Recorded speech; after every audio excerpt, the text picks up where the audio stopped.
Aux manettes de l'Intérieur et de la Justice, les deux ministres de droite attisent la peur et la haine en se livrant à une surenchère anti-immigration.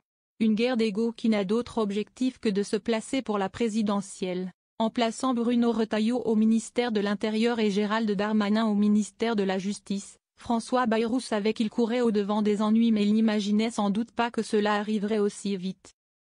En gros, soit ces deux-là s'entre-dévoraient et on n'en parlait plus, soit ils rivalisaient dans la surenchère et alors la cohésion du bloc central, comme on a fini par appeler l'alliance des droites et des macronistes, allait être difficile à tenir. Cela n'a pas loupé. L'un et l'autre se marquent à la culotte, utilisant le sempiternel thème de l'immigration pour mieux effrayer les Français.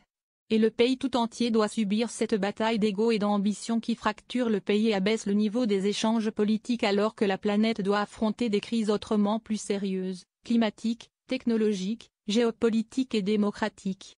Et tant pis si, il y a plus de 15 ans, l'ouverture du débat sur l'identité nationale avait tourné court tant il charriait d'arrière-pensées nauséabondes. Nos deux compères remettent ça pour tenter de chasser sur les terres du Rassemblement national.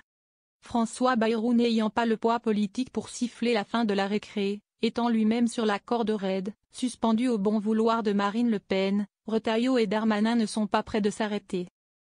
D'autant qu'un troisième larron est en embuscade, Laurent Wauquiez, qui ronge son frein depuis si longtemps qu'il n'en peut plus, il sent la présidentielle se rapprocher et il se demande, observant la visibilité médiatique de Retailleau et Darmanin, s'il a vraiment bien fait de refuser d'entrer au gouvernement pour mieux se préserver. Car toutes ces gesticulations, tous ces coups de menton et ces poings tapés sur la table, toutes ces peurs et ces haines attisées n'ont qu'un but, se positionner pour la présidentielle.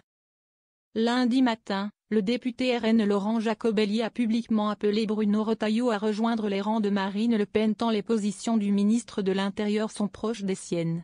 Ce n'est pas une mauvaise idée, ce serait le meilleur moyen de faire imploser la tête du parti.